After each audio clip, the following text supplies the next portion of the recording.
I need to tell you something I have hesitated to say for many years, and I know that the moment you hear what comes next, some of my colleagues will not be pleased, some may disagree, some may say I'm going against what we've been teaching patients for decades.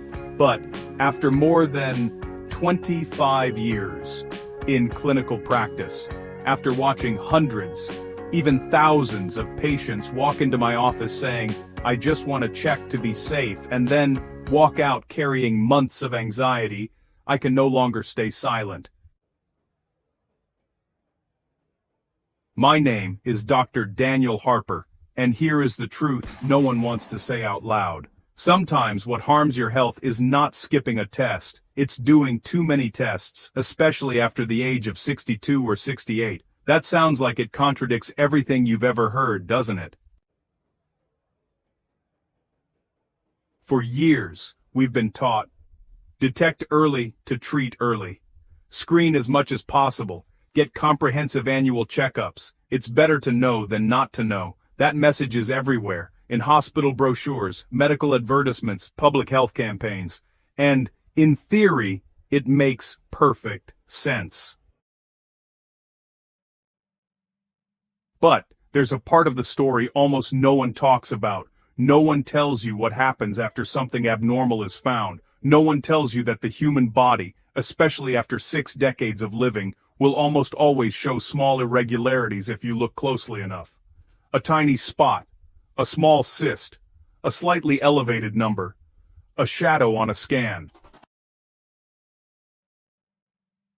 And from that moment on, a chain reaction begins. You walk into the clinic feeling healthy and normal. You walk out hearing, "We need to monitor this," and suddenly you are no longer just a healthy person. You become the patient with a lung nodule, or the patient with a minor brain lesion, or the patient at cardiovascular risk, all because of one test result. I have seen this happen too many times. A completely healthy 71-year-old decides to get a full-body scan for peace of mind.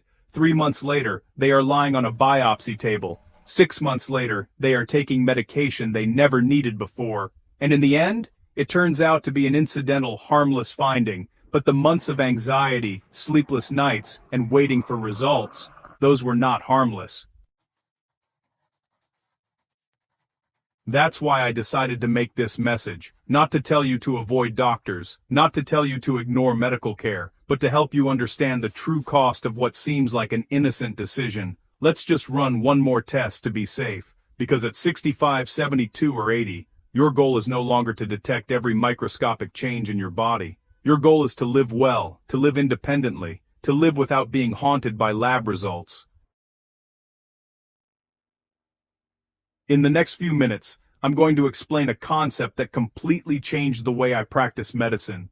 A concept that, once you understand it, will forever change the way you look at medical testing. It's called the cascade effect, and everything begins with one seemingly harmless test. Now imagine this. You're 69 years old. You feel fine, no pain, no unusual fatigue. You still take morning walks. You still spend weekends with your grandchildren.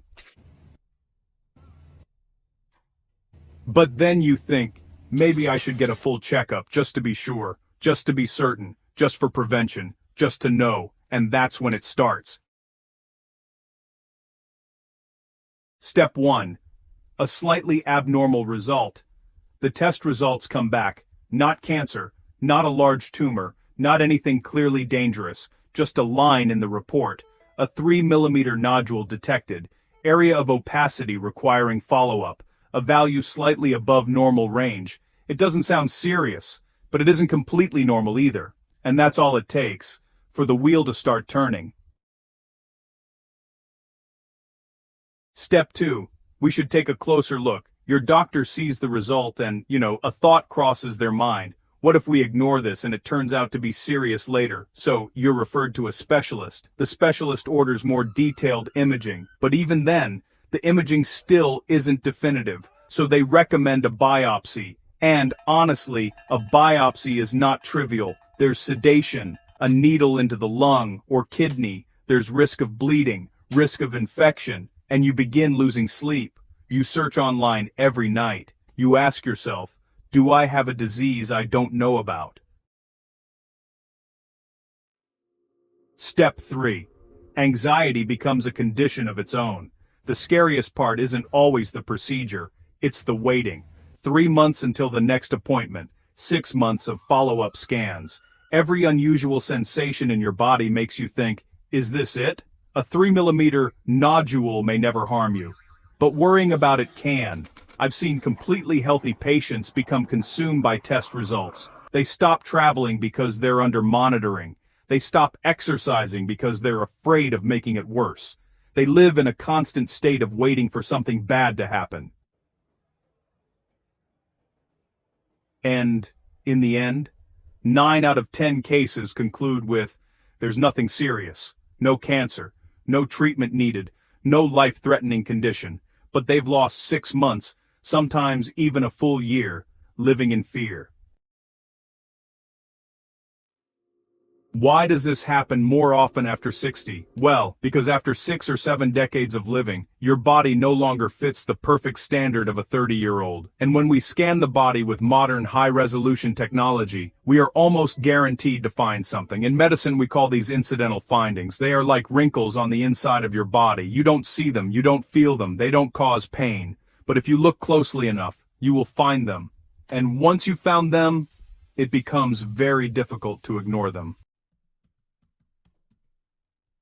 This is what changed the way I practice medicine. You know, I used to believe that the earlier we detect something, the better. But over the years, I realized something critical. Not everything that can be detected needs to be detected, and not everything that is detected needs to be treated. The cascade effect does not begin with a disease. It begins with a test, a decision that seems harmless. And sometimes, what truly reduces your quality of life is not illness itself. It's the chain of medical interventions that follow. In the next section, I want to talk about the test I've seen trigger this cascade more than any other. It sounds advanced, it sounds intelligent, it sounds preventive, but in reality, it may create more patients than it saves. And you, or someone you love, may have considered it. The first test, full-body MRI or CT scan. Now let's talk about that test. It sounds incredibly smart, modern, high-tech, proactive. I'm talking about full-body MRI or CT scanning. You've seen the advertisements, scan from head to toe, detect cancer before symptoms appear. Know everything happening inside your body. It sounds amazing, doesn't it? Who wouldn't want a detailed internal map of their body? Who wouldn't want to control every possible risk before it happens? The problem is, the human body does not function the way those advertisements suggest. What actually happens after a full-body scan? Imagine you're 66 years old, you walk daily, you have no concerning symptoms, you simply want reassurance, you lie inside the scanner for 30 minutes, a few days later, you open the report. On page 2, there's a small line, 3 mm pulmonary nodule detected, small renal cyst observed, faint liver lesion, recommend follow-up in 3 to 6 months, no one says it's cancer, but no one guarantees it isn't, and suddenly you enter a new state. The state of being a person with something to monitor. 90 to 95% of people over 60 will have an abnormality. This is what most people don't know. When researchers performed full-body scans on completely healthy adults over 60, they found that 90 to 95% had at least one abnormal finding. Let me repeat, that.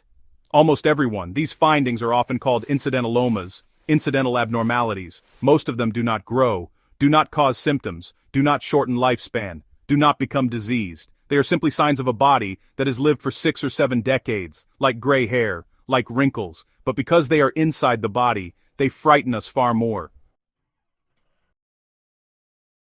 The problem is not the finding, the problem is what happens next. You return for a second scan in, say, 3 months. Maybe the nodule appears slightly larger by 1 millimeter. No one is certain. The doctor says, just to be safe, we should biopsy. And, a lung biopsy is not a minor procedure. It's a needle through the chest wall. There's a risk of pneumothorax, risk of bleeding, possible hospital monitoring. And after all of that, the result, benign lesion. You feel relieved, but for 6 months you lived in anxiety. You labeled yourself as someone with a lung issue. You lost your peace of mind, and that loss, though invisible, is very real.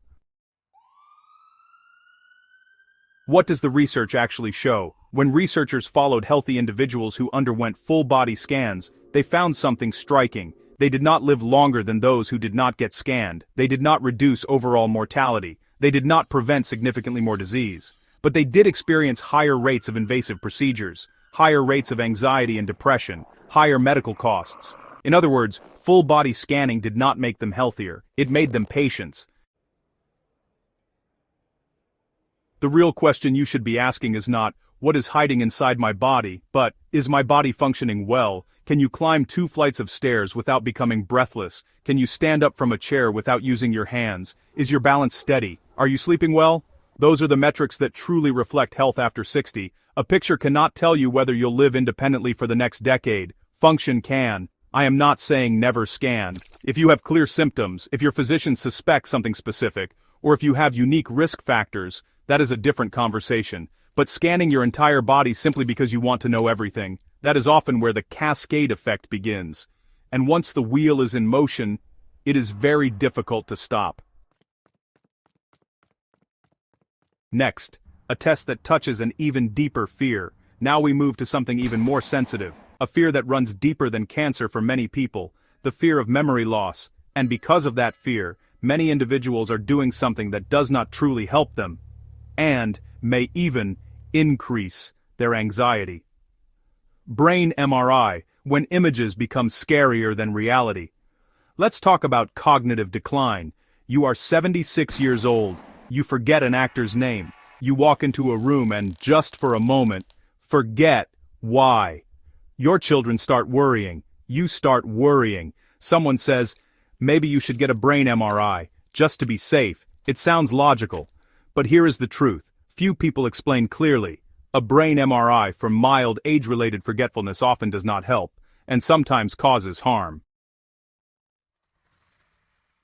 90% of people over 75 have what are called abnormal MRI findings. When you go through a brain MRI, the report might mention things like mild cerebral atrophy, white matter lesions, small vessel disease, or just age-related changes. These terms can sound pretty ominous, honestly. But in a lot of cases, they're just standard ways to describe a 75-year-old brain. It's really no different than taking a photo of your skin and noticing some wrinkles. The brain ages too. And, well, that doesn't automatically mean dementia. So, what's the real issue here? Well, images do not equal function. I've seen 79-year-olds who read books every week, manage their household finances, and solve crossword puzzles every morning. Their MRIs look abnormal. And on the other hand, I've seen people in the early stages of dementia whose scans look pretty unremarkable. The point is, imaging just doesn't tell the full story. But, when you read those frightening medical terms, you can start to see yourself differently. You might begin to wonder, am I losing my mind? And honestly, that fear alone can actually make your memory performance worse. There's a better way to evaluate memory. If you're worried about your memory, there are some really simple cognitive screening tools. For example, try recalling 3 words after 5 minutes, drawing a clock face, or counting backward from 100 by 7s. It takes about 10 minutes. No machines needed. And, many causes of cognitive decline in older adults are actually reversible. Things like medication side effects, vitamin B12 deficiency, depression, sleep apnea, or thyroid dysfunction. If you treat the underlying cause, memory can improve. No MRI required. MRI should be reserved for clear progression, like getting lost in familiar places, inability to manage finances, or a rapid decline. Mild forgetfulness with aging? Well, that is often a natural part of living. Cardiac stress testing, when protocol replaces clinical judgment. Now let's discuss the third test. Cardiac stress testing simply because you have reached a certain age. You are 73. You're scheduled for hernia repair or knee replacement. The hospital says, all patients over 70 must complete a stress test. You have no chest pain, no shortness of breath. You walk 2 kilometers daily. So ask yourself, if you can walk 2 kilometers without difficulty, what exactly will a treadmill in a clinic reveal that your daily life does not? Your real life is often the best stress test. False positives, the true trigger of the cascade. In older adults, cardiac stress tests have higher false positive rates. The test suggests a problem, but there is no dangerous blockage. And from there, coronary angiography, cardiac catheterization, unnecessary stent placement, additional medications, and perhaps worst of all, you are labeled a heart patient. You become afraid to exercise. You stop playing tennis. You reduce activity, and that reduction can weaken your heart for real. A better tool, coronary calcium scoring. If your goal is to assess long-term cardiovascular risk, there is a less invasive option, a coronary artery calcium CT scan. It takes just 5 minutes. No needles involved, no treadmill required, and there's only minimal radiation. This scan provides a risk score, giving you information for prevention. It's not a fast track to an intervention suite. Colonoscopy after 75. That's when the benefits start to decline and the risks really rise. Honestly, this may be the most controversial part of the discussion. I want to be clear. I strongly support colonoscopy between 45 and 70. It saves lives, no question. But after 75, well, we really have to reconsider. It's all about balancing benefit and risk. You see, colon cancer usually takes 5 to 10 years to develop into something truly life-threatening. So if you're 80 years old and your life expectancy is under 10 years, is the preventive benefit of colonoscopy still substantial? Meanwhile, the risks actually increase: dehydration from bowel preparation, complications from anesthesia, and the risk of colon perforation, which, by the way, is 2 to 3 times higher after 75. A perforation can mean emergency surgery, and for someone who's 80, major surgery can permanently change your ability to live independently. So here's the thing. After 75, for people at average risk, it's time for a strategy shift. Instead of routine colonoscopies, monitor for symptoms.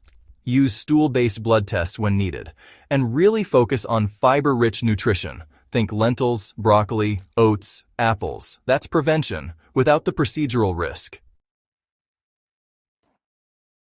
Do you see the pattern here? Full body scans, brain MRI, cardiac stress testing, colonoscopy after 75. Each one can trigger what we call the cascade effect. One test leads to another, which leads to a procedure, which can lead to complications. And somewhere along that path, we forget to ask, is this person truly living better? After 65, the goal isn't just longevity. It's being able to climb stairs without exhaustion. It's walking with your grandchildren, driving independently, caring for yourself, sleeping peacefully. It's not living in fear of the next lab result. Health is about function. It's independence. It's dignity. Become a smart patient. Whenever a test is recommended, ask, what are we looking for? If we find it, what happens next?